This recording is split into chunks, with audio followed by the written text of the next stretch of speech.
So, women workers are feeling the effects of the COVID-19 pandemic. According to a new report from McKinsey and Company and leanin.org, 1 in 4 women are considering downshifting their careers or leaving the workforce. So, Jess Huang helped write that report, and she is joining us now to talk more about what she and her co-authors found. Jess, this is really, really fascinating stuff. I think if people sort of dig into the impact of the pandemic, not just here in this country, but around the world, they will find, a fallout that will probably last for decades to come when it comes to women in the workplace. The report found that mothers, especially Black and Latina mothers, have been particularly impacted by COVID-19. Many are considering scaling back work or maybe even leaving the workforce. What are the reasons that they gave? Yeah, so what we have always known is that mothers often work what we called a double shift at home. And what we're seeing now is that they're working what we're calling a double shift. So mothers are over 1.5 times more likely than fathers to be spending 3 or more hours per day on household work. And as your graphic here shows, there is a real disconnect between the fathers and dual career couples who say that they're splitting their work equally between mothers. So clearly, the two are not adding up here. The report also found that the pandemic has had a distinct impact on women of color, women with disabilities, and women who are part of the LGBTQ community. It looks specifically at the experience of Black women in the workplace in light of the pandemic, and also high-profile police killings of Black people this year. So what have you learned from that? What impact have these events had on Black female employees? Yeah.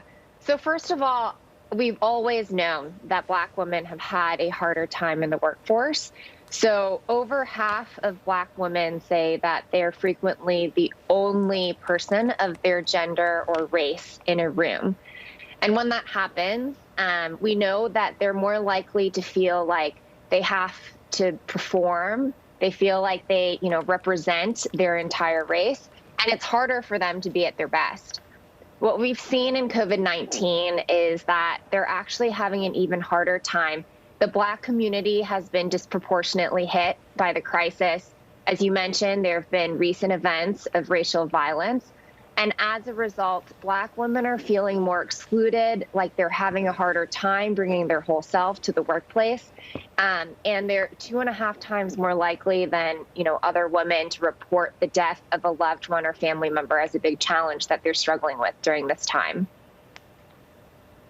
I think those are all really interesting observations that we, don't often talk about when we're sort of looking at reports like this, or when we're talking about the economy. And we may say, African Americans, Black women, Latina women, they have suffered the most. But we look at numbers and we say, oh, well, they are in service industries, and so they're more likely to lose a job, or more likely to put their health at risk, less likely to have health insurance. We never really talk about the emotional weight of all of that, the emotional weight of the uncertainty, the emotional weight of, the discomfort at work, and how that can have a long-term impact on so many other things, including your ability to make more money and your ability to stay healthy. That's right. That's absolutely right. And all employees, right, have been struggling during this crisis. And, employees that we surveyed across the board told us that they're facing stress, burnout, mental health challenges. But what was really striking to us is that we're seeing these discrete challenges and heightened challenges that are being faced by mothers and Black women and senior women. Mm-hmm. So what are some of the things that employees, and I know that at McKinsey, that's one of the things that you do, you consult people and companies on what they can do to be more efficient. So I'm curious as to what, based on this analysis, are some of the things that employees and companies can be doing to improve the experience of their Black female colleagues? Yeah, so I think there are some broad things that companies can be doing to address the challenges that women are facing. That includes thinking about workplace sustainability, flexibility, taking a close look at how there might be gender bias that's been introduced now that our workplaces are different.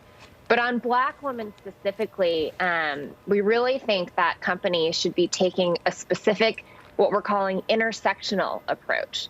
So what we find is that companies often have initiatives, resource groups for women, and they often have the same for people of color or for Black communities.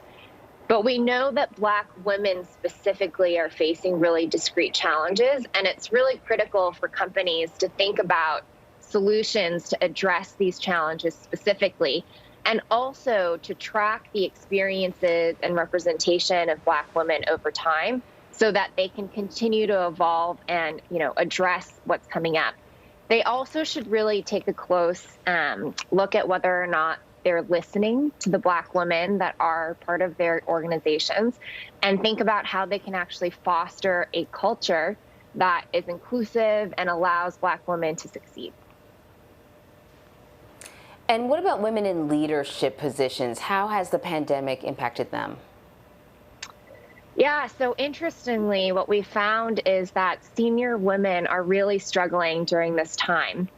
Part of it is because they are facing compounding issues. So senior women, like Black women, are more likely than their peers to be the only in the room. So, often this is because their peers are mostly senior level men.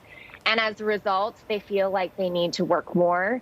They feel like they're pressured to be always on. And you're seeing the results of this as they report they're more likely to be exhausted and burnt out. And this is actually, something that's really important to call out, because senior women, we found, have a bigger impact on diversity and inclusion at companies. They actually really are likely to be championing these things and are great allies to women of color in particular. So if the 1 in 4 women who say they're considering, taking a step back or stepping out of the workforce, who are senior women, actually do that, it could have a huge ripple effect on women's representation and experiences overall. So let's talk about the long-term impacts the pandemic could have on the U.S. workforce. It's interesting to me that it strikes me oftentimes that our elected officials, the president, others, even Vice President Biden, don't really have a strong understanding of what this pandemic could mean long term, not just for the physical health of the people in this country, but for our financial health. I think it strikes me that the repercussions of COVID-19 are going to be long lasting. Yeah, absolutely. So I mentioned, the 1 in 4 women who are considering stepping out or downshifting. And it's actually very troubling to us because we've done this research for 6 years now. Every year we've done the research, we've heard from men and women that they're thinking about leaving the workforce at similar rates. And we've actually seen that play out in the attrition data. And this is the first time that we're hearing from women that they're so much more likely to leave. And if all the women that told us they're considering leaving the workforce actually did, we would lose 2 million women due to the crisis. And just to give you context of what 2 million women is, that's the same number of women that graduate with undergraduate or graduate degrees in a given year. So essentially an entire graduating class could be lost from the workforce. And then, on top of that, we just talked a lot about senior women and how they're important to the diversity and inclusion of their companies. They're also really important to the financial performance of the companies. So our research has found, and this is actually just getting, more and more significant year after year, that when you compare companies in the top quartile of performance and gender diversity in their executive teams versus bottom quartile, they're 25% more likely to outperform their peers. So it's really, not just a societal, representation problem, but really a business problem as well. Jess Huang, this was fascinating. Thank you so much for joining us to break it down for us. We really appreciate it. Yeah, absolutely. Thanks for having me.